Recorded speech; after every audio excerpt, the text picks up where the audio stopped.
ನಮಸ್ತೆ ಫ್ರೆಂಡ್ಸ್, ಇವತ್ತು ಮರ್ವಾಯಿ ಸುಕ್ಕ ರೆಸಿಪಿ ನಮ್ಮ ಮನೆಯಲ್ಲಿ ನಾನು ಯಾವ ರೀತಿ ಮಾಡ್ತೇನೆ ಅದನ್ನು ಇವತ್ತು ನಿಮಗೆ ತೋರಿಸ್ತಾ ಇದ್ದೇನೆ. ತುಂಬ ರುಚಿಯಾಗಿ ಬರ್ತದೆ. ಗಂಜಿ ಮತ್ತು ಅನ್ನಕ್ಕಂತೂ ಹೇಳಿ ಮಾಡಿಸಿದಂಥ ಪದಾರ್ಥ ಇದು.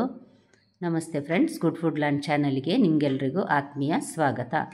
ಬಾಣಲೆಯನ್ನು ಬಿಸಿಯಾಗಲಿಕ್ಕೆ ಇಟ್ಟಿದ್ದೇನೆ. 1/4 ಟೀ ಸ್ಪೂನ್ನಷ್ಟು ಸಾಸಿವೆ, ಚಟಪಟ ಅಂದಾಗ ಒಂದು 2 ಟೀ ಸ್ಪೂನ್ನಷ್ಟು ಕೊತ್ತಂಬರಿ ಬೀಜ, ಮತ್ತೊಂದು ಅರ್ಧ ಟೀ ಸ್ಪೂನ್ನಷ್ಟು ಜೀರಿಗೆ. ಇದನ್ಸಷ್ಟೇ ಡ್ರೈ ರೋಸ್ಟ್ ಮಾಡಲಿಕ್ಕೆ ಒಂದು 7-8 ಅಂದರೆ ಒಂದು 1/4 ಚಮಚದಷ್ಟು ಕರಿಮೆಣಸು, ಒಳ್ಳೆ ಟೇಸ್ಟ್ ಕೊಡ್ತದೆ ಇದು ಸಹ. ಮತ್ತು ಒಂದು 3ರಷ್ಟು ಬ್ಯಾಡಿಗೆ ಮೆಣಸು ಉದ್ದ, 2 ಗಿಡ್ಡ ಮೆಣಸು ಖಾರಕ್ಕೆ ಅಂತ. ಖಾರ ನೋಡಿ ನಾವು ಅಡ್ಜಸ್ಟ್ ಮಾಡ್ಕೊಳ್ಬೋದು, ಕಡಿಮೆ ಆದರೆ ಕಡಿಮೆ, ಜಾಸ್ತಿ ಆದರೆ ಜಾಸ್ತಿ. ಇದೊಂದು 100 ಮರ್ವಾಯಿಗೋಸ್ಕರ ನಾನು ಮಾಡ್ತಾ ಇದ್ದೇನೆ. ಇದು ನೋಡಿ ಮಿಕ್ಸಿ ಜಾರಿಗೆ ಹಾಕಿದ್ದೇನೆ. ಒಂದು ಸಣ್ಣ ಪೀಸ್ ಅಂದರೆ 1 ಈರುಳ್ಳಿಯ 1/4 ಭಾಗದಷ್ಟನ್ನು ನಾನು ಸಣ್ಣಗೆ ಕಟ್ ಮಾಡಿ ಹಾಕಿದ್ದೇನೆ. ಮತ್ತು 3 ಬೆಳ್ಳುಳ್ಳಿ ದೊಡ್ಡದಿದೆ ಅದು, ಅದಕ್ಕೋಸ್ಕರ 3 ಹಾಕಿದ್ದೇನೆ. ಸ್ವಲ್ಪ 1 ಲಿಂಬೆಯ 1/4 ಭಾಗದಷ್ಟು ಹುಳಿ, ಸ್ವಲ್ಪ ಅರಸಿನ ಪುಡಿ. ಇದಕ್ಕೆ ಸ್ವಲ್ಪ ನೀರು ಹಾಕಿ ನುಣ್ಣಗೆ ರುಬ್ಬಿ ರೆಡಿ ಮಾಡುವ ಮಸಾಲೆ ಇದು. ನೋಡಿ ಚೆನ್ನಾಗಿ ರುಬ್ಬಿದ್ದೇನೆ, ನುಣ್ಣಗಾಗಿದೆ ಇದು ಒಳ್ಳೆ ಟೇಸ್ಟ್ ಕೊಡುವ ಮಸಾಲೆ. ಬ್ಯಾಡಿಗೆ ಮೆಣಸಿನ ಕಲರ್ ಕೂಡ ಚೆನ್ನಾಗಿ ಬಂದಿದೆ. ಈಗ ನಾನು ಚಾಕುವಲ್ಲಿ ಮರ್ವಾಯಿ ಹೇಗೆ ಮಾಡುವುದೆಂದು ನಿಮಗೆ ತೋರಿಸ್ತಾ ಇದ್ದೇನೆ. ಇದು ನೋಡಿ ಮರ್ವಾಯಿ, ಇದು ಸಪೂರ ಭಾಗ ಅಲ್ಲಿ ಅಲ್ಲ, ಈ ರೀತಿ ಒಂದು ಸೈಡಲ್ಲಿ ದಪ್ಪ ಭಾಗ ಇರುವಲ್ಲಿ ಈ ರೀತಿ ಚಾಕುವನ್ನು ಒಂದು ಬೆರಳು ಮರ್ವಾಯಿಗೆ ಅಡ್ಡ ಇಟ್ಟುಕೊಂಡು ಈ ರೀತಿ ಓಪನ್ ಮಾಡ್ಬೋದು ನೋಡಿ. ಆಗ ಒಂದೇ ಅದರ ಚಿಪ್ಪಲ್ಲಿ ಮಾಂಸ ಎಲ್ಲ ಅದರದ್ದು ಬರ್ತದೆ ನೋಡಿ. ಇನ್ನೊಂದು ಸಲ ತೋರಿಸ್ತಾ, ಇದು ಸಪೂರ ಭಾಗ ನೋಡಿ, ಇದು ಸ್ವಲ್ಪ ದಪ್ಪ ಇರುವ ಭಾಗ. ಈ ರೀತಿ ನೋಡಿ ನಡು ಹಾಕಿದರೆ ಅದು ಓಪನ್ ಆಗ್ತದೆ. ಒಂದು ಸೈಡಿಂದ ಈ ರೀತಿ ನೋಡಿ ಹೇಗೆ ತೆಗಿತಾ ಇದ್ದೇನೆ ನಾನು, ಆ ರೀತಿ ಸ್ವಲ್ಪ ತೆಗೆದ್ರೆ ಒಂದೇ ಚಿಪ್ಪಲ್ಲಿ ಮಾಂಸ ಬರ್ತದೆ, ಇನ್ನೊಂದು ಚಿಪ್ಪಲ್ಲಿ ಏನಿಲ್ಲ, ಅದನ್ನು ಬಿಸಾಡಬಹುದು. ಇದು ನೋಡಿ, ಇದು ನಾನು ಓಪನ್ ಮಾಡಿ ಇಡೀ ಈ ರೀತಿ ಇಡ್ತೇನೆ. ಮಕ್ಕಳಿಗೆ ಕೊಡುವಾಗ ನೋಡಿ ಬಟರ್ಫ್ಲೈ ಅಂತ ಹೇಳಿ ತೋರಿಸಿ ತಿನ್ನಿಸ್ಬೋದು, ಮಕ್ಕಳಿಗೂ ಖುಷಿ ಆಗ್ತದೆ. ನೀವಿನ್ನೂ ನನ್ನ ಚಾನಲನ್ನು ಸಬ್ಸ್ಕ್ರೈಬ್ ಮಾಡಿಲ್ಲ ಅಂದರೆ ದಯವಿಟ್ಟು ಗುಡ್ ಫುಡ್ ಲ್ಯಾಂಡ್ ಚಾನಲನ್ನು ಸಬ್ಸ್ಕ್ರೈಬ್ ಮಾಡಿ, ಹಾಗೂ ನಿಮ್ಮ ಫ್ಯಾಮಿಲಿ ಫ್ರೆಂಡ್ಸಿಗೆ ಶೇರ್ ಮಾಡಿ. ಮತ್ತು ಇಷ್ಟ ಅನಿಸಿದರೆ ದಯವಿಟ್ಟು ಲೈಕ್ ಬಟನನ್ನು ಪ್ರೆಸ್ ಮಾಡಿ. ನೋಡಿ ನಾನಿಲ್ಲಿ ಎಲ್ಲ ಮರ್ವಾಯನ್ನು ರೆಡಿ ಮಾಡಿ ಇಟ್ಟಿದ್ದೇನೆ ನೋಡಿ. ಈಗ ಒಂದು ಬಾಣಲಿಗೆ ಅಂದರೆ ಒಂದು ಸ್ಟೀಲ್ ನಾನು ಇದು ಬಾಣಲಿ ತಗೊಂಡಿದ್ದೇನೆ. ಅದಕ್ಕೊಂದು 2 ಟೇಬಲ್ ಸ್ಪೂನ್ನಷ್ಟು ತೆಂಗಿನ ಎಣ್ಣೆ ಹಾಕಿದ್ದೇನೆ. ಯಾವುದೇ ಎಣ್ಣೆ ಹಾಕ್ಕೊಳ್ಬೋದು. ಇದು ನೋಡಿ, ಅದಕ್ಕೆ ಒಂದು ಸಣ್ಣ ಚಮಚ ಸಾಸಿವೆ ಚಟಪಟ ಅಂದಾಗ ಒಂದು ಮಧ್ಯಮ ಗಾತ್ರದ ಒಂದು ಅರ್ಧ ಈರುಳ್ಳಿಯನ್ನು ಕಟ್ ಮಾಡಿ ನಾನಿಲ್ಲಿ ಹಾಕಿದ್ದೇನೆ.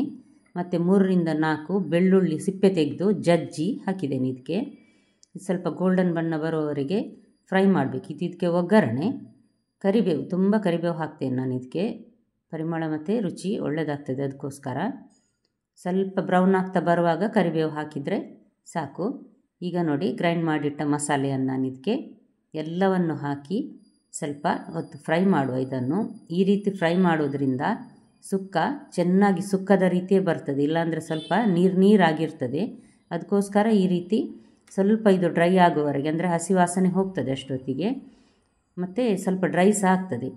ಉಪ್ಪು ನೋಡಿ ರುಚಿಗೆ ತಕ್ಕಷ್ಟು. ಇದಕ್ಕೆ ಮರ್ವಾಯಲ್ಲಿ ಉಪ್ಪಿನಂಶ ಜಾಸ್ತಿ ಇರೋದ್ರಿಂದ ಸ್ವಲ್ಪ ಹಾಕಿದರೆ ಸಾಕಾಗ್ತದೆ. ಇದಕ್ಕೆ ಮಸಾಲಲ್ಲಿ ಫ್ರೈ ಆಗ್ತಾ ಇರಲಿ ಅಷ್ಟೊತ್ತಿಗೆ ನಾವು ಅದೇ ಮಸಾಲೆ ಕಡ್ದ ಮಿಕ್ಸಿ ಜಾರಿಗೆ 1 ಕಪ್ಪಿನಷ್ಟು ಫ್ರೆಶ್ ತೆಂಗಿನ ತುರಿ ಹಾಕಿ ಇದನ್ನು ತರಿಯಾಗಿ, ಅಂದರೆ 1 ರೌಂಡಷ್ಟು ತಿರುಗಿಸಿದರೆ ಸಾಕು. ಅಷ್ಟು ತರಿಯಾಗಿರಬೇಕು, ನುಣ್ಣಗಾದರೆ ಅಷ್ಟು ಚೆನ್ನಾಗಿರೋದಿಲ್ಲ. ಅದಕ್ಕೋಸ್ಕರ ನೋಡಿ ಇಷ್ಟ ಆದರೆ ಆಯಿತು. ಈಗ ನೋಡಿ ಇದು ಸ್ವಲ್ಪ ನೀರೆಲ್ಲ ಕಡಿಮೆ ಆಗಿದೆ, ಇದರದ್ದು ಡ್ರೈ ಆಗ್ತಾ ಬಂತು. ಈಗ ನಾವು ಈ ಮರ್ವಾಯನ್ನು ಹಾಕುವ. ಯಾಕಂದರೆ ಮರ್ವಾಯಲ್ಲಿ ಸ್ವಲ್ಪ ನೀರಿನಂಶ ಸಹ ಜಾಸ್ತಿ ಇರ್ತದೆ, ಮತ್ತು ಅದರ ನೀರು ಸಹ ಇರ್ತದೆ, ನಮಗೆ ಮಾಡುವಾಗ ಸಿಗ್ತದೆ. ಅದನ್ನು ಚೆಲ್ಲಲಿಕ್ಕೆ ಮನಸ್ಸು ಬರೋದಿಲ್ಲ, ಅದು ರುಚಿಯಾದ ಪದಾರ್ಥ ನೋಡಿ. ಅದಕ್ಕೋಸ್ಕರ ನಾನು ಅದರ ಸ್ವಲ್ಪ ನೀರು ಸಹ ಹಾಕ್ತೇನೆ. ಇದು ಒಂದು ಸಲ ಚೆನ್ನಾಗಿ ಈ ರೀತಿ ಮಿಕ್ಸ್ ಮಾಡುವ. ಹೈ ಫ್ಲೇಮಲ್ಲಿಟ್ಟು ಇದನ್ನು ಮಿಕ್ಸ್ ಮಾಡಬೇಕು. ಮಿಕ್ಸ್ ಮಾಡಲಿಕ್ಕಿಟ್ಟು ನಂತರ ಇದಕ್ಕೀಗ ಒಂದು ಮಧ್ಯಮ ಗಾತ್ರದ ಈರುಳ್ಳಿಯನ್ನು ನಾನು ಸ್ವಲ್ಪ ತೆಳುವಾಗಿ ಕಟ್ ಮಾಡಿ ಇದಕ್ಕೆ ಹಾಕ್ತೇನೆ.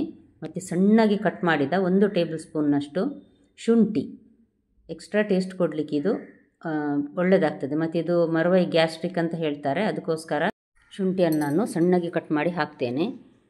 ನೋಡಿ ಮುಚ್ಚಳ ಮುಚ್ಚಿ ಈಗ ಸ್ವಲ್ಪ ಇದನ್ನು ಹೈ ಫ್ಲೇಮಲ್ಲೇ ಕುದಿಸ್ತಾ ಇದ್ದೇನೆ ನಾನು.